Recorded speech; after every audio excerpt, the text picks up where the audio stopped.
오늘 하는 얘기 중에 20페이지부터 21페이지가 사실 굉장히 중요합니다. 가장 중요한 얘기고요. 그 다음에 이제 22페이지부터 25페이지 5단계 접근법은 우리가 이제 수업 때 혹은 실전 때 가장 기본적으로 사용하기 좋은 툴이라고 생각하시면 되겠고, 3번부터는 어떤 문항마다 조금 제가 일반화할 수 있는 것들을 가볍게 메모해 본 거예요. 그 복습 노트를 참고해서. 그래서 이 부분은 문항을 오늘 자세히 풀지 않고, 어차피 심화나 기본 뭐 기초에 다 문항이 나눠져 있기 때문에 가볍게 리마인드만 해드릴 테니까 여러분이 복습 노트 같은 거 만드실 때나 기본적으로 문제 푸실 때 참고만 하시면 됩니다. 요거 한 타임에 오늘 다 강의를 마칠 거고요. 2교시 끝나면 황 변호사님 프린트 잘 수령하시고, 없으신 분들 미리 제가 이제 2교시 끝나고 3교시 끝나면 제가 다시 들어오지 않으니까 예습은 90페이지까지 하시면 됩니다. 90페이지까지. 그래서 함축 및 귀결 중간 정도까지 하면은 될 것 같고, 그렇게 계속 예습을 해 주시면 될 거예요. 일단은 20페이지 봅니다. 전체적인 시험 운용 전략을 좀 고민해야 됩니다. 그러니까 우리 이제 기본 강의 끝날 때쯤에 스텝 1 모의고사라고 이제 저랑 윤상근 선생님이랑 모의고사 한번 했잖아요. 제가 이번에 가장 많이 들었던 얘기가 뭐냐면은 40문제를 다 풀었다는 거예요. 그러니까 아무래도 제가 난이도를 실제 기출보다는 평균을 한 3, 4개 정도 높게 나오게 만들려고 해서 뭐 27개 때 평균이 나오긴 했지만, 재밌는 건 그러면 이제 그만큼 더 푼 만큼 많이 맞춰야 되는데, 잘 보면 점수가 그렇다고 30개를 빵 넘어가는 사람은 별로 없다. 그러니까 내가 다 풀어도 별반 맞추는 개수가 비례해서 늘지 않는다면 사실은 그런 시험일수록 조금 더 실수한 거나 이런 포인트가 있는지를 더 점검했어야 되는데 많은 분들이 이제 어떤 방향으로 갔냐, 40개를 다 풀고 시간이 좀 남으니까 멀쩡한 답을 고치기 시작하는 상황이 또 되기도 하고, 그런 것들을 경험해 보는 게 중요하죠. 그러면 내가 이게 좀 문제가 술술 풀린다고 좋은 것만은 아니구나. 일단 기출이 40개가 다 풀리면은 꿈일 가능성이 일단 높아요. 꼬집어 봐야 돼. 왜 이렇게 빨리빨리 풀리지? 이게 분명히 꿈일 수도 있고, 아니면 제 수강생 중에 지금 원광대 로스쿨 가신 분이 있는데 첫 해에 진짜 풀고 한 10분, 20분 남았다고 했거든요. 엄청나게 많이 틀렸죠. 그러니까 뭘 물어보는지 모르고 푸는 거예요, 그냥. 그러니까 이 고민할 포인트에서 고민하지 않고 가는 거예요, 그냥. 그러니까 이거 지금 고민해봐 이렇게 던져놨는데 고민을 안 하는 거죠. 고민 안 하면 40개 다 풀 수 있어요. 그러니까 그렇게 되는 거는 기출에 대한 이해도가 좀 부족하다는 증거일 수 있죠. 그런데 예를 들어 그런 정도 평균, 그러니까 27, 8개 평균이 나오는 시험조차도 내가 뭐 5개에서 10개 이상 못 푼다, 이러면 이건 절대적으로 좀 속도에 문제가 있고, 이제 이런 식으로 모의고사를 보고 평균과의 거리나 여러 가지 피드백을 듣고 내가 어떻게 지금 가고 있는지를 체크해 봐야 된다라는 거죠. 그런 의미에서 사실 이 내용은 풀셋에 들어갈 때 제가 한 번 더 리마인드는 해드리겠지만, 지금부터 뭐 여러분이 이제 모의고사 심심치 않게 볼 수 있잖아요. 뭐 전국 모의고사 같은 것도 있고, 뭐 메가 외에 어떤 다른 학원 모의고사 응시하시는 분도 있을 거고, 여러 가지 상황이 있겠지만 이제부터는 내가 전체적으로 시험을 어떻게 운영할지를 고민해 보시고, 그걸 기출 회차별로 풀 때부터 자꾸 해봐야 된다. 물론 한계는 있어요. 그러니까 뭐 특히 제시나 이렇게 하시는 분들은 이미 다 풀어본 거니까 이게 어차피 시간 안에 다 풀리긴 하는데, 그래도 어차피 아는 문제라면 좀 구성이라도 바꾸고 시험 운영하는 전략을 조금 고민해보는 용도로 사용을 하시는 게 좋을 것 같습니다. 그래서 일단 제가 가장 드리고 싶은 말씀은 125분이라고 생각하지 말고 일단 120분이라고 생각하자라는 거예요. 왜냐면 OMR 기입할 시간이나 여러 가지 좀 내가 생각하지 않은 상황이 벌어질 가능성을 늘 염두에 두어야 한다라는 거죠. 가끔 제가 강의 때 얘기한 적이 있는데, 제가 변시 볼 때 한양대에서 종 잘못 친 사건이 있어서 1분 일찍 치는 바람에 OMR 기입하다 다 펜 던졌어요. 그래서 그때 진짜 난리가 났어요. 법무부가 난리 나고 막 쉬는 시간에 애들 막 그 고사장 본부에 다 쫓아가고, 왜 뭐 본인들이 이거 시계 맞추고 하는데 1분이 남았는데 종을 치니까 OMR을 기입하다가 일단 놔야 되고, 계속 기입하면 부정행위잖아요. 그래서 제가 그때 느꼈어. 5분 전에는 뭔가 일단 OMR 기입을 어느 정도 일단락 해놓고 나머지를 찍더라도, 그러니까 반대로 생각하면 그때 다 기입을 못한 사람은 1분 전에 OMR이 안 끝나 있었다는 얘기잖아요. 물론 그때 각종 게시판에 엄청 논쟁이 붙었어요. 내가 1분 전까지 기입을 하든 말든 내 자유지 왜 종을 1분 일찍 쳐놓고 왜 우리 탓을 하느냐. 그럴 수 있지만 구제가 되는 범위가 굉장히 적었다라는, 그때 제가 알기로 5명? 7명? 그러니까 법무부에서 과학적으로 분석을 해본 거예요. 답안지, 이의 제기한 사람들 OMR 답안지를 가져다가 이만큼 쓰다가 더 이상 못 쓴 사람들을 불이익자라고 가정하고, 이 사람들이 답을 다 썼을 때 정답을 몇 개 맞췄느냐 이렇게 계산해서 올려줘서 합격 라인을 넘어간 사람만 합격시켜줬거든요. 그러니까 무슨 얘기인지 아시겠죠? 그러니까 그렇게 구제될 수밖에 없다. 그래서 리트라고 해서 그런 사건이 뭐 안 일어날이라는 보장이 없고, 본인이 1분 전에 OMR 쓰다가 실수할 수도 있고, 여러 가지 긴장 때문에. 그래서 일단 120분이라고 생각을 하고 계셔라. 그 다음 이거, 그럼 120분이면 120분 나누기 40분이랑 3분, 뭐 3분 컷, 3분 카레 이런 거 아니고, 그러니까 3분마다 한 문제씩 무조건 풀어야 된다는 건 또 위험하다라는 거예요. 그러니까 문제가 난이도가 다 다르고 길이도 다르고, 그죠? 유형도 다르고 내용량 다른데 계속 3분에 맞춰서 연습할 이유는 별로 없다라는 거죠. 그래서 120분이라고 생각을 하시되, 이런 도식적인 접근은 하지 말자. 언어 이해도 얘기 들어보면 뭐 지분당 5, 6분 이렇게 딱 정해놓고 하시는 분들이 있는데 그게 좀 적합하지 않은 것 같아요. 제가 봤을 때는. 그래서 그런 분들은 좀 조심하시고, 다만 리트가 어려운 게 뭐죠? 옛날 수능은, 지금도 수능 그런지 모르겠는데 점수가 배점이 이렇게 붙어 있잖아요. 2점, 3점, 4점 이렇게 있으니까 어려운 문제는 점수가 높죠. 그러면 이제 이 문제는 좀 시간이 걸려도 오케이. 뭐 2점짜리 문제는 좀 빨리 이게 되는데, 리트는 제가 가장 아쉬운 게 그 분류가 안 돼 있어요. 그러니까 여러분이 주관적인 체감 난이도를 좀 신뢰할 필요도 있다는 거예요. 기출을 열심히 풀고 기출 분석을 좀 해서 절대적인 난이도를 가늠하는 방법 어느 정도 갖고 가야 돼요. 플러스 내가 주관적으로, 남들은 쉬워도 나는 어려운 문제가 있잖아요. 그런 문제는 안 풀면 안 푸는 거고, 풀어도 좀 시간이 걸릴 수 있다는 걸 감안해야 되는 거죠. 그래서 무조건 3분으로 정해놓고 가지 마셔라. 세 번째는 40문항을 다 푼다는 생각이 진짜 위험하다 이렇게 제가 써놨는데, 예외가 있어요. 예외. 140점, 150점 막 이렇게 맞을 수 있는 사람들은 다 풀어도 돼요. 그러니까 올해가 아니라 그 합격수기 보시면 제가 여러 번 얘기했는데, 작년 제 수강생 중에 뭐 저한테 공식적으로 얘기해준 사람 중에 가장 고득점자가 144점 정도 맞았거든요. 현강에서. 근데 그 친구는 다 풀었어요. 다 풀었고 언어 25개, 추리 33개 맞았죠. 그러니까 다 풀어도 5개, 7개씩 틀릴 수 있는 시험이거든요. 제가 왜 이런 얘기 하는지 아시겠죠? 다 풀어서 많이 맞출 수 있으면 제가 왜 안 시키겠어요? 그럼 여기서 수업 시간에 이렇게 여기다 이렇게 3분씩 계속 연습을 시키겠지. 근데 그게 개인차가 있고, 그렇게 다 풀 수 있는 사람은 좀 드물다. 얼마 전에 메가로스쿨 유튜브에 제 것도 이렇게 편집해서 올려놨던데, 제가 뭐 적성시험답게 공부하자는 거 되게 짧게 올려놨는데, 거기 보면 제가 그 맨날 수업 때 한 얘기 있잖아요. 적성 있는 사람 우리나라에 뭐 대법관 14명, 헌재재판관 9명. 그 얘기한 거 그것도 나왔더만. 큰일 났다 내가. 이거 변호사들 보면 어떡하냐 이거. 나 지금 막 떨고 있어. 우리 동기들이 뭐 그럴 거 아니야. 그러면 우린 다 적성이 없다는 얘기야? 뭐 이렇게 유튜브가 이게 좋은 게 아니구나 이런 생각하고 있는데, 그렇게 막 이 시험에 굉장히 탁월하게 잘 맞는 사람은 30개, 40개 다 풀 수 있겠지만 쉽지 않잖아요.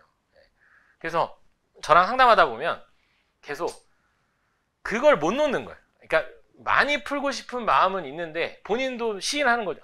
근데 자꾸 수박 겉핥기식으로 푸는 것 같아요. 그러면서 좀 줄여보세요 하면, 어차피 이게 풀어도 틀리고 줄여봤는데 줄여봐도 많이 틀리니까 많이 풀겠다. 이렇게 굴레를 계속 돌면 어렵다라는. 그래서 가급적이면 최소한 다 푼다는 생각 안 했으면 좋겠다. 다 풀지 못할 수도 있다. 예, 그렇게 생각하고 너무 풀기 싫거나 어려운 문제는 좀 넘어가도 된다. 누가 1번부터 풀라고 써놓지도 않았는데 굳이 내가 틀릴 것 같은 문제를 들어가서 풀고 틀릴 필요는 없다라는 거죠. 그래서 이제 풀이할 문항의 개수는 범위로 정하는 것이 좀 좋다라는 생각을 좀 해보시면 좋을 것 같습니다. 그 20페이지를 다시 한번 좀 이제 자세히 한번 보죠. 여기까지를 20페이지에서 다시 한번 잘 봅시다. 아까 제가 얘기했죠? 120분이다. 답안지 작성 시간 5분 확보해두지 않으면 위급할 수도 있다. OMR 기입은 자신 스타일대로 하자. 고치면 틀리는 스타일은 한 문항 해결할 때마다 기입하는 것도 고려해보시라고 했는데 이런 사람은 별로 없고요. 사실은 이건 좀 쉽지 않고 어쨌든 OMR 기입에 실수가 많으면 1시간에 한 번씩 2번 하는 사람도 봤어요. 뭐 이런 것도 괜찮다. 그러니까 일단 60분 정도 하고 한번 쭉 기입해보고 내가 여태까지 푼 문제 개수도 보고 남은 시간 조금 재정비하는 거죠. 여러분 그 시간 자꾸 아깝다고 생각하는데 시험 중간에 1분 정도는 그렇게 해보는 것도 나쁘지 않다. 중간에 한번 다시 재정비하고 갈 수도 있다라는 거니까. 기입에 실수가 거의 없는 스타일은 5분 전 정도에는 기입하고 못 푼 문제를 적당히 찍어라. 찍을 때 대부분 한 문제로 찍으면 되는데요. 어쨌든 실수가 거의 없는 스타일은 5분 전에는 하시는 게 좋겠다. 저는 여태까지 제가 가채점한 거랑 진짜 채점한 거 OMR 틀린 적 진짜 한 번도 없어요. 그러니까 별로 그냥 쓰면 나오는데 왜 꼭 시험 보면 다르게 나온 사람들 있잖아요. 14개예요 하면 16개. 너무 행복하지. 20개요 했는데 16개. 이러면 이제 안 되잖아요. 그러니까 실수가 없는 스타일은 몰라도 많은 스타일은 좀 꼼꼼하게 보시고. 그래서 그 다음에 양가로 2번 아까 제가 다 얘기한 거니까 넘어가고 양가로 3번 마찬가지. 그래서 거기 양가로 3번 화살표 보시면 인지활동 유형별 또는 내용 영역별로 버릴 문제가 어느 정도는 정해져 있어야 한다. 풀다가 포기하는 상황은 되도록 발생하지 않아요. 그러니까 들어갔으면 가급적 푸시는 게 좋은데 이게 막 다 건드려 놓고 다 푼 것도 아니고 안 푼 것도 아니고 이런 상황을 만들지는 마셔라. 근데 그런 분들이 있더라고. 대화를 해보면 아니 나중에 버리고 보니까 쉬운 문제더라. 그거는 다 있는 일이에요. 누구나. 그거 어떻게 알아요? 거기 써있지도 않은데 그 시간에 내가 풀기가 어렵다고 느꼈으면 그냥 버리는 거죠. 네. 그래서 어느 정도는 정해져 있어야 한다라는 것이고 대부분은 제 생각에 내용 영역별로 정하시는 분들이 많은 것 같아요. 그죠? 그 다음에 인지활동 유형별로 정하는 건 대표적인 건 모형 추리. 그러니까 논리게임 쪽은 대부분 여러분이 버리는 유형이 정해져 있죠. 예를 들면 리그 토너먼트 같은 거 안 푸는 분들이 있고 참거짓이 좀 약하면 안 푸는 분들이 있죠. 그 다음에 내용 영역에서 많이 애용하는 것이 과학이나 경제 문제들을 안 푸시는 분들이 있어요. 동의하는데 한 내용 영역을 통째로 안 푸는 건 좀 위험할 수 있다. 예를 들면 과학 6개도 안 풉니다. 이거는 진짜 좀 위험할 수 있다. 왜냐면 과학도 쉽고 좀 해볼 만한 문항들이 있기 때문에 버릴 때는 가급적이면 골고루 버리시는 게 좋다. 가장 많이 하는 실수가 뭐죠? 법학 문제 다 푸는 거예요. 법학 문제 다 풀고 1시간 지났어요. 제일 많아요. 제 시생 상담해보면 법학 문제 14개, 15개 다 풀고 시계를 보니까 1시간 지나서 그 다음부터 달렸더니 30번에서 시험이 끝났더라. 논리게임 한두 개 건드리고 뒤에 과학 다 찍고 이런 스토리.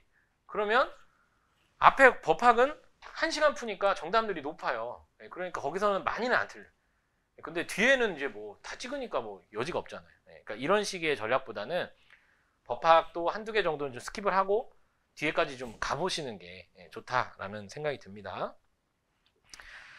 제 합격수기 중에 학원을 5월에 와서 초시인데 이나대로 스쿨 합격수기 있거든요. 5월에 처음 와가지고 제가 기본 때 얘기했는데 진짜 하늘이 무너지는 질문만 했어 저한테. 이거 어디서부터 어떻게 진짜 지금 와서 얘기지만 질문을 안 했으면 했어요. 걔가 막 들어오면 막 가슴이 뛰었어요. 또 얼마나 당연한 걸 물어볼까 막 이런 5월에 지금 어떡하려고 하지? 처음에 시험을 잘 볼 수 있을까 했는데 상담을 하는데 언어를 다 푼다는 거여서 제가 8질문 반만 풀어봐 이렇게 얘기했더니 깜짝 놀라더라고요. 그것도 또 말은 들을 게 안 들어요. 그래갖고 처음에 뭐 한 10분을 설득했어요. 이렇게 해서 좀 적게 풀어봐라. 그 수기에도 아마 나올 거예요. 그거 바꾸고 개수가 빵 터졌어요. 그러니까 이런 생각 자체를 안 하고 있었던 거예요. 그러니까 이 시험이 어떤 시험인지에 대한 고민이 없이 그냥 열심히 공부하면 30개, 40개 다 풀고 많이 맞출 수 있다. 아닌 것 같아요. 제가 봤을 때. 그런 시험은 아니다. 그래서 본인한테 최적화된 방법을 찾는 게 개수를 굉장히 많이 결정해요. 그러니까 그런 부분을 생각하시고 어느 정도 버릴 영역과 문제가 정해져 있어야 한다라는 생각. 20페이지 보시면 양가로 4번에 범위로 정해라. 여러분 아까 얘기했지만 난이도가 쉬운 애 너무 적게 풀면 낭패죠. 한 3년 전에 추리 평균이 25개 가까이 간 적이 있었거든요. 그럴 때는 대부분 물어보면 37, 8개씩 풀고 왔단 말이에요. 난 무조건 30개만 풀어. 난 다 풀어. 이렇게 정하지 마시고 본인의 실력에 맞게 어느 정도의 범위를 결정하고 가는 것이 좋은데, 제가 생각할 때 최상위권은 한 37, 8개까지 풀어도 된다. 그러니까 본인이 목표하는 로스쿨이 높고 본인이 지금 기록하는 점수가 높다. 제가 단도직입적으로 얘기해 드릴게요. 우리 풀셋 나중에 5월에 가면 내가 강남 신촌 통틀어서 계속 10등 안에 든다. 이러면 35개에서 7개 사이 풀어도 돼요. 본고사에서도. 제가 얘기했던 그 144점 제자는 단 한 번도 1등 놓친 적이 없어요. 놓친 적 있어요. 결석한 날. 걔가 시험 안 보면 1등이 바뀌어요. 그 정도 되면 다 푼다고 해도 내가 말리지 않을게. 본인은 막 수기에다가 다 풀어서 이렇게 잘 봤다고 했는데 제가 만나서 그랬어. 넌 다 풀어서 150점을 못 넘은 거라고 했어. 진짜로. 몇 개만 안 풀고 조금 다른 거 실수 안 했으면 더 맞출 수도 있죠. 그렇기 때문에 최상위권은 37, 8개. 상위권이다. 33개에서 35개 정도는 푸셔야 한다. 중위권이다. 이제 31개, 33개. 하위권이다. 29개, 31개. 이게 무슨 얘기냐면 내가 본고사를 풀든 사설을 풀든 평균보다 밑에 있는 사람은 평균까지 올라올 때까지는 많이 풀지 마세요. 무슨 얘기인지 아시겠죠? 그러니까 내가 시험을 보면 계속 평균 마이너스 3, 4에 있다. 이런 분들은 정확도를 높이는 게 맞아요. 제가 봤을 때. 그래서 본인이 맞출 만한 문제를 더 잘 푸는 게 좋지. 나 그럼 더 풀어야겠다. 이러면은 실수가 더 많아질 수도 있다. 그래서 그거는 여러분이 나중에 하프나 풀셋, 특히 풀셋 하실 때 계속 연습해 보셔야 돼요. 제가 풀셋 개강할 때도 얘기하겠지만 20번 동안 여러 가지 시뮬레이션을 충분히 해보고 시험장에 가는 게 목표지, 여기서 뭐 오늘은 몇 등, 오늘은 몇 등 이거에 자꾸 집착하면 발전이 없어요. 그래서 그렇게 개수를 어느 정도 생각을 하시면 되겠습니다. 그 다음에 순서, 이거 진짜 중요해요. 수차례 시뮬레이션을 통해 자신한테 최적화된 방식을 찾아야 한다.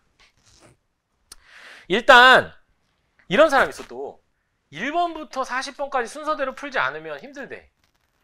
그런 사람 있죠. 성격적으로 이렇게 혼란스러운 걸 별로 좋아하지 않는 사람이 있어요. 10대 때 제가 그랬어요. 이렇게 안 생겨가지고 제가 대학교 입학했을 때, 지금도 그런데 책상에 책 같은 거 있죠. 이 각도 다 잡아놓고, 뭔지 알죠? 이렇게 딱 이게 잡혀서 독서대에도 이렇게 똑바로 놓고, 이게 종이가 삐뚤어지면 심지어 밑줄도 자대고 가야 돼. 그 선배들이 그걸 고쳐주려고 와가지고 같은 날 나 없을 때 진짜 개판으로 만들어 놓고 가는 거야. 너를 위한 것이다. 스트레스만 받아. 근데 나중에는 이제 포기하게 되더라고. 왜냐면 이것이 내 실력을 담보해주지 못한다는 깨달음을 얻었어. 그러니까 순서대로 푸는 게 익숙하고 좋은 사람이 있을 수 있어요. 그렇다면 거기 써져 있는 것처럼 초벌 재벌 방식, 그러니까 아까도 얘기했지만 좀 어려운 문제는 일단 좀 스킵하면서 40번까지 일단 가본 다음에 나머지 중에 좀 더 골라 푸는 방식이 좋지, 제가 계속 얘기하잖아요. 1번부터 30번까지 빼놓지 않고 다 풀고 10개 찍는 방식이 최악의 방식이에요. 근데 너무 놀라운 게 너무 많이 봐. 너무 많이. 진짜 제 시생 중에 그런 분들이 오면 너무 마음이 아파요. 왜 그런 생각을, 그러니까 누가 옆에서 한 번이라도 그렇게 하지 말고 좀 다르게 해봐 이렇게 얘기해줬으면 본인은 모를 수도 있잖아요. 그쵸? 그러니까 그만큼 시험에 대한 이해가 중요하다는 거. 이게 1번부터 30번까지 이게 꼼꼼히 풀면 절대 40번까지 갈 수도 없는 시험이거든요. 그래서 여러분이 중간중간 풀만한 문항 위주로 끝까지 한번 간 다음에 남은 문제들 중에 풀만한 문항들을 조금 골라서 풀어보시는 방식을 권해드립니다. 그 다음 21페이지 내용 영역별로 재구성해서 푸는 방식도 있죠. 규범, 인문사회, 논리학, 수학, 과학기술. 제가 왜 이런 순서로 써놨는지 아시겠죠? 기출이 규범, 인문사회, 논리학, 수학, 과학기술 순서로 보통 문제를 출제하잖아요. 그러니까 여러분이 대충 어디서 끊어지는지 아시죠? 보통은 규범이 한 14에서 15번, 그죠? 인문사회가 한 30번대 초반, 20번대 후반이나, 논리학 수학이 보통 30번대 초반에서 중반 전까지 배치가 되어 있고, 끝에까지가 이제 과학기술로 되어 있잖아요. 이렇게 네 가지 덩어리를 자신만의 순서로 재구성하는 방법이 또 굉장히 효과가 있다. 그래서 그 재구성할 때 유의사항, 내용 영역별로 어느 정도 버릴 개수가 정해져 있어야 한다. 가급적이면 골고루. 그러니까 규범에서도 하나, 뭐 인문사에서도 하나, 그 다음에 논리학 수학에서도 하나, 과학기술에서도 하나. 그거를 꼭 추상적으로 정해놓지 않아도 돼. 예를 들면 난 그래프 나오면 안 푸는 게 좋겠다. 뭐 풀어보면 답이 나오잖아요. 야, 그래프 문제 맨날 풀어봐야 이게 뭐 맞추기 좀 어렵다, 본인이. 그럴 수도 있고, 논리게임 아까 얘기했지만 리그 토너먼트 나오면 안 푸는 게 낫겠다, 뭐 이럴 수도 있고, 법학에서 왜 날짜 계산하는 문제 이렇게 약한 분들 있거든요. 연습해도 안 되면 뭐 내비 두는 거죠. 뭐. 어쩔 수 없지 뭐. 아니면 형량 계산 난 참 어렵다 그러면 그런 문제 나오면 일단 스킵, 뭐 이런 식으로 골고루 좀 버리면서, 그 다음에 과학도 물리 같은 거 나오면 보내주세요. 과학도 물리나 화학이 나오면 대부분 쉽지 않아요. 그러니까 생물 정도 나오면 그래도 한번 해볼 만한데, 여태까지 리트에 나왔던 물리나 화학 문제 되게 어렵거든요. 지구과학도 어렵고, 그러니까 물화생지 중에는 생물 정도를 제외하면 소재가 주는 위압감도 있단 말이에요. 그러니까 그런 것들을 어떤 나름의 기준을 가지고 여러분이 좀 버릴 문제를 정해놔야 됩니다. 그 다음 2번, 매년 내용 영역별 문항 배치가 달라질 수 있어요. 그래서 파본 검사 하실 때 내용 영역별 문항 배치를 확인하셔야 됩니다. 모형 추리가 2021년에는 21번에서 23번까지 나왔는데 2022년에는 32번부터 34번. 그러니까 이게 왔다 갔다 한단 말이에요. 그러니까 여러분이 한번 쭉 파본 검사 하실 때 문항의 배치를 좀 확인하시는데, 위치가 바뀌는 후보는 하나밖에 없어. 제가 봤을 때 논리학 수학, 얘가 이제 20번대에 가 있느냐 30번대에 가 있느냐, 뭐 이 정도. 예전 기출들 중에 논리게임이 10번대부터 등장하는 극악무도한 시험도 있어요. 기분이 굉장히 상하겠지. 뭐 열심히 풀고 있는데 갑자기 가불병정 나와서 막 거짓말하고 이러면 승질 나잖아요. 그러니까 논리게임 위치를 확인하세요. 네, 그래서 그런 것들. 그 다음에 이제 3, 4번이 가장 일반적인 제가 권하는 방식. 문과 성향이 강하다. 규범을 일단 풀고 과학기술 가서 좀 골라 풀고 논리게임 어느 정도 건드린 다음에 마지막에 인문사회 해보시는 걸 권해드립니다. 왜냐하면 문과 수험생이 규범을 오래 풀 가능성이 좀 높은데, 그 다음에 인문사회를 붙여서 풀면 본전 생각이 나요. 원초적인 나로 돌아가요. 규범을 풀면서 시험 쉽지 않을 것 같다 이런 생각이 들면 논리학 수학이나 과학기술을 그렇게 공부해놓고도 인문사회로 승부하겠다는 이상한 생각을 해요. 근데 인문사회가 가장 난이도가 어렵죠. 여러분 가장 많이 하는 질문이 인문이 너무 어려워요. 왜? 제일 어려워서 그래요. 그럼 인문을 왜 제일 어렵게 내죠? 통계. 출제기관이 매년 여러분 전공 다 조사해서 통계 내잖아요. 경제나 인문사회 쪽 전공하는 수험생이 제일 많죠. 그러면 배경지식으로 못 풀게 하려면 어떻게 해야 돼요? 어렵게 내야지. 근데 이공계 적단 말이에요. 그죠? 그러니까 과학은 중고등학교나 뭐 뉴턴 정도 읽을 정도의 수준이 되면 과학 문제 풀 수 있게 낸단 말이에요. 논리학 수학도 마찬가지죠. 여러분 수학과 전공하는 사람이 추리논증 수학 보면 수학이 아니겠지. 산수잖아. 그렇잖아요. 똑같은 기준으로 보면 수학과 전공이 헌법성을 할 수 있는 거야. 아니 왜 나는 내가 전공하지 않은 건 이렇게 어렵고 이 철학 전공 안 해도 못 푸는 철학지문을 내면서 왜 논리학 수학은 이렇게 쉬운 거네? 그럴 수 있잖아요. 그만큼 이 시험을 보는 사람의 비중이 인문사회 쪽에 많이 몰려 있어서 인문사회가 어려울 수밖에 없다. 그런데 내가 그걸 전공했다는 이유 하나로 시험 때 거기에 집중할 필요가 있냐란, 오히려 좀 내용을 크게 몰라도 접근법이나 여러 가지 기출 분석을 잘해서 과학 같은 데서 조금 더 남들보다 점수를 따고, 논리학 수학처럼 이렇게 연습하면 좀 되는 데서 점수를 좀 따고, 이렇게 문제를 좀 접근할 필요가 있다라는 겁니다. 이과 성향 강한 수험생은 과학기술부터 푸시는 것도 권해드리는데, 이때 빠지지 말아야 될 함정이 있어요. 제가 이과 수험생들이랑 이제 얘기해보면 이렇게 하라고 하니까 이 독해를 잘해야 되니까 과학기술을 먼저 풀라고 했지 다 풀라고 하지 않았는데 또 다 풀어. 내가 또 이과 똑같아요. 과학에도 어려운 문제가 있어요. 왜? 이과한테 절대적으로 유리하면 안 되잖아요.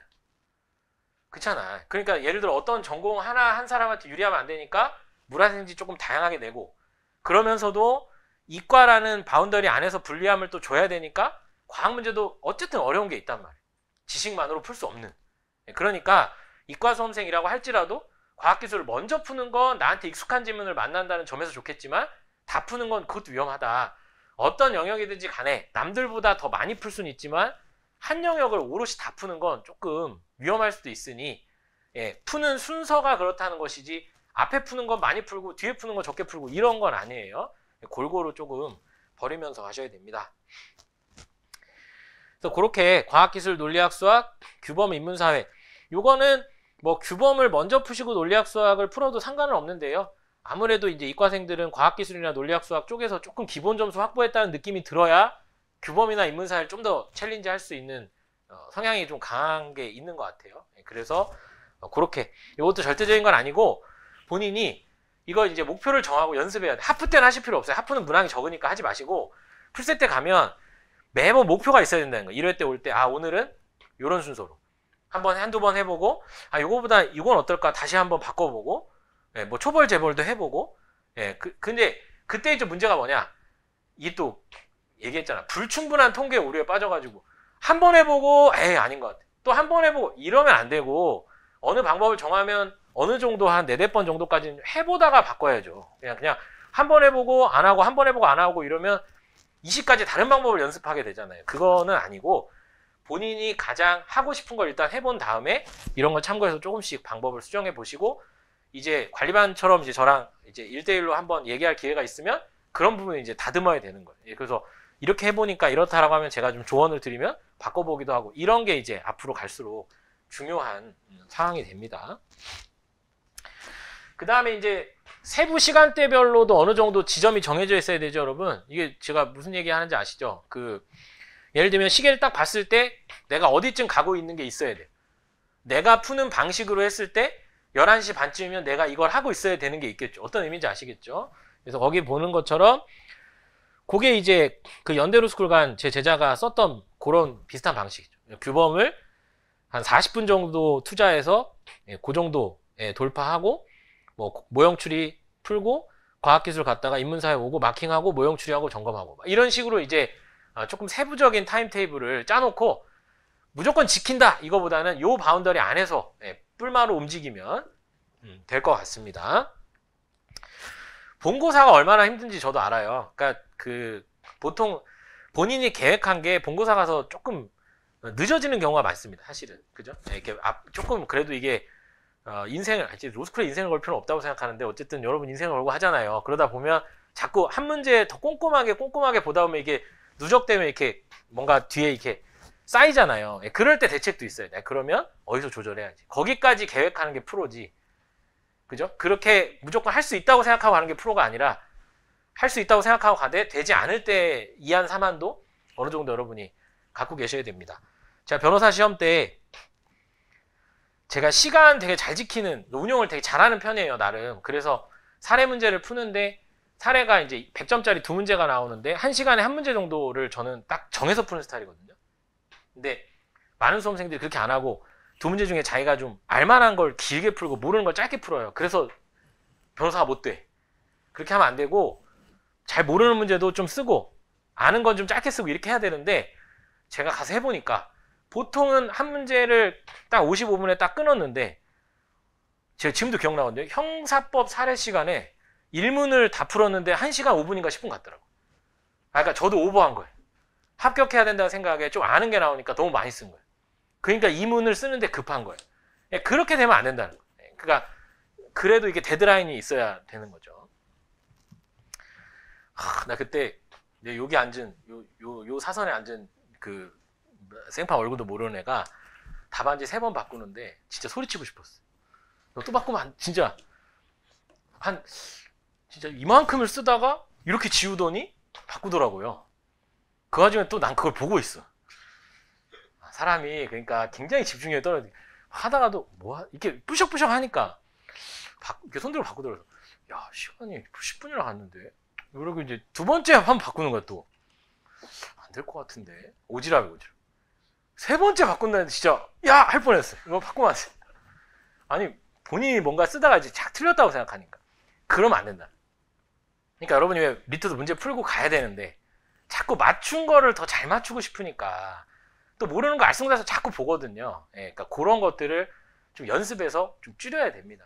계속 얘기하지만 40개를 다 맞춰야 갈 수 있는 시험이 아니잖아요. 그래서 어느 정도의 이렇게 정답을 맞추면 갈 수 있다 생각하시고 좀 자꾸 치고 나갈 수 있는 힘을 기르셔야 됩니다. 그 다음에 양가로 7번 한 문제에 투자할 수 있는 최대 시간을 어느 정도 정해놓자. 일단은 이거 리미트가 좀 있어야 된다는 얘기예요. 제가 이제 기본적으로 좀 개관을 해보면 일단은 이 추리가 논증보다는 오래 걸리는 게 보통 정상입니다. 그죠? 예, 추리 문제가 논증 문제보다는 시간이 오래 걸리게 되어 있어요. 예, 뭔가 과정이 필요하고 그 다음에 이 추리 문제 중에서도 언어 추리와 모형 추리가 있는데 모형 추리가 원래는 더 오래 걸리게 되어 있습니다. 물론 이제 어떤 모형 추리 문제는 금방 풀리는 경우도 있죠. 이 리트가 단순한 모형 추리 문제 잘 안 내고 있기 때문에 어쨌든 여러분이 요 언어 추리, 모형 추리 보실 때 저한테 많이 물어보시는데 얘는 평소에 연습할 때 5분 정도까지는 해도 돼요. 답이 확실한 애니까 5분이 걸려서라도 맞출 수 있으면 맞추는 게 좋다. 그래서 제가 대신에 3문제 중에 2문제 정도만 확실히 맞추자라고 얘기하는 겁니다. 3개를 3분씩 어설프게 풀어서 다 틀리는 것보다 5분 정도라도 투자해서 2개를 확실히 맞추는 게 낫다는 얘기예요. 정답이 있는 문제니까. 예. 그리고 언어 추리는 통상 한 4분 정도 라인에서 해결하시면 되고 논증은 기본적으로는 한 3분 정도를 쓰시는데 3분보다 안 걸리면 3분까지 쓸 필요는 없어요. 이거 이제 제가 많이 얘기하는데 논증은 생각보다 답이 쉽게 나오는 경우도 있거든요. 예를 들면 난이도가 낮은 강화약화 문제 우리 기본 때 많이 봤잖아요. 논쟁 분석 및 평가 중에 쉬운 거 이런 거는 한 1, 2분 안에도 하다 보면 답이 나오기도 해요. 예, 그런 문제를 답이 이렇게 쉽지 않을 거야 하면서 3, 4분씩 고민할 필요는 전혀 없다. 무슨 얘기인지 아시겠죠? 여러분이 리트 기출 문제를 많이 풀어보면 자연스럽게 이 난이도가 체감이 돼요. 풀다 보면 이 문제는 쉬운 거, 이게 어려운 거 이게 되거든요. 예, 그걸 무시할 필요 없다는 거예요. 예, 그러니까 너무 극단으로 가는 사람이 많아. 다 의심하거나 다 의심하지 않거나. 근데 학원을 다니는 사람들은 어느 쪽으로 간다? 다 의심하는 쪽으로 가요. 아, 이렇게 쉽지 않을 거야. 이것도 뭔가 함정이 있을 거야. 그래서 가장 많이 오답이라는 게 강화약화를 너무 많이 가서 틀리잖아요. 너무 복잡하게 생각하고. 그죠? 예, 그래서 기본적으로 3분의 범위 안에서 움직이시는 게 좋고, 다만 요 안에도 이제 논증 분석이 있고 논쟁 및 반론이 있고 논증 평가 및 문제 해결이 있잖아요. 그죠? 예, 얘가 가장 쉬워요. 전체적으로. 제시문이 논쟁이다. 그럼 시간을 좀 짧게 가져가시고 그 다음에 이 논증 분석은 좀 어려워요. 이게 난이도는 가장 어렵고 절대적으로 보면. 근데 이건 개수가 몇 개 없어요.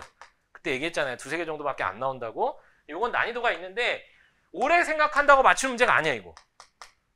무슨 얘기인지 아시겠죠? 그러니까 요거는 크게 몇 개 나오지 않으니까 이거 몇 분 이런 거 정하지 않아도 상관없다. 중요한 얘기 합니다. 이제 얘가 전체적인 난이도는 중이지만 이 논증평가, 즉 우리가 맨날 얘기하는 이 강화 약화가 난이도가 하중상이 많이 섞여 있어요. 작년에 이거 11개가 나왔거든요. 그럼 당연히 쉬운 거, 어려운 거, 중간 거 다 있겠죠. 그죠? 그러니까 얘는 기본적으로 여러분이 그냥 너무 시간을 정한다기보다는 어느 정도 고민하시면서 푸시는데 아까도 얘기했지만 이 강화약한 문제는 어렵게 해도 맞추기 어려워요. 또 얘기를 잘 들어보세요. 여기는 절대적인 답이 있고요. 제가 봤을 때 여기는 절대적인 답이 없어요. 논증은 출제자가 답이라고 우기면 답일 수밖에 없어요. 궁극으로. 여러분 강화약화 해설 읽다가 분통 터지는 경우 많잖아. 네? 우리 그 기본 강의 때 질문 들어왔던 거 어제도 우리 Q&A 게시판에 들어와 있더라고. 그 흉기 치명성 질문 있었잖아요. 그 또 들어왔어 질문. 그러니까 그게 갑은 알겠는데 도대체 을은 왜 강화되는 거냐? 그게 그렇게 읽을 수밖에 없게 구성이 되어 있는 거예요. 많은 사람 그렇게 읽고 있거든요. 네. 그거는 오래 고민한다고 맞추는 차원이 아닌 거예요. 그러니까 여러분이 느껴야 되는 건 강화약화는 내가 출제자랑 다르게 생각하면 어쩔 수 없구나. 네. 그런 부분이 있으니까 난이도가 어렵든 중간이든 낮든 얘도 아무리 오래 풀어도 한 4분을 벗어나면 안 된다. 가급적이면 이 3분 정도 안에서 움직이는 게 좋고 그 안에서도 이 논쟁 문제들을 좀 난이도가 쉬우니까 무슨 얘기인지 아시겠죠? 제가 절대적인 난이도가 쉽다고 한 부분에서 너무 깊은 고민을 하지 마시고 반대로 논증 분석은 문제가 어려운데 너무 얕게 풀면 안 된단 말이에요. 지금 이해하셨죠? 그러니까 그래서 유형이 중요하다니까요. 그러니까 논증 분석 문제라는 판단이 들면 좀 골똘히 생각해 봐요. 여러분 논증 구조 문제 같은 거 이거 같아 이렇게 푸는 게 아니잖아요. 논증 구조 문제 풀 때 직관 쓰는 사람 있어요? 직관적으로 푸는 게 아니잖아요. 분석해야 되는 식. 근데 강화 약화는 어느 정도 직관적인 판단도 요구하기 때문에 그래서 요 난이도가 이렇게 섞여 있는 부분일수록 여러분 좀 유연하게 해야 된다. 그래서 논증 문제는 전체적으로 계속 무슨 생각해야 된다? 너무 길게 풀면 안 돼. 이런 생각을 해야 되고 여기는 너무 급하게 풀면 안 되는 거예요. 정답이 있는 문제니까 조금 시간이 걸리더라도 답을 찾고 가요. 최악이 뭐냐면 얘는 어설프게 풀다가 시간 적게 쓰고 답 틀리고 얘는 말로 돼 있으니까 오래 풀고 틀리고 이러면 로스쿨 못 가는 거예요. 아시겠죠? 예, 그러니까 정답이 절대적으로 있는 추리 문제인지 아니면 조금 논란이 있을 수 있는 논증 문제인지 그 중에서도 가장 논란이 없는 게 당연히 분석 쪽이겠죠. 그죠? 그 다음에 여기도 논란이 없어. 왜? 쉬우니까 여기가 문제란 말이에요. 여기 강화약화. 예, 강화약화가 이게 어떤 사람은 남들은 한데 나는 상일 수 있고 이런 현상이 굉장히 많이 발생한단 말이에요. 네, 그렇기 때문에 여러분이 이 강화약화를 푸실 때는 조금 유의해야 한다. 그래서 내가 너무 많이 가고 있다는 생각이 들면 빨리 끊어줘야 돼요. 이거 너무 복잡하게 생각하는 것 같아. 이런 것들을 좀 고민해 보셔야 됩니다. 그래서 문항당 리미트를 좀 정해 놓으시기를 권해 드립니다.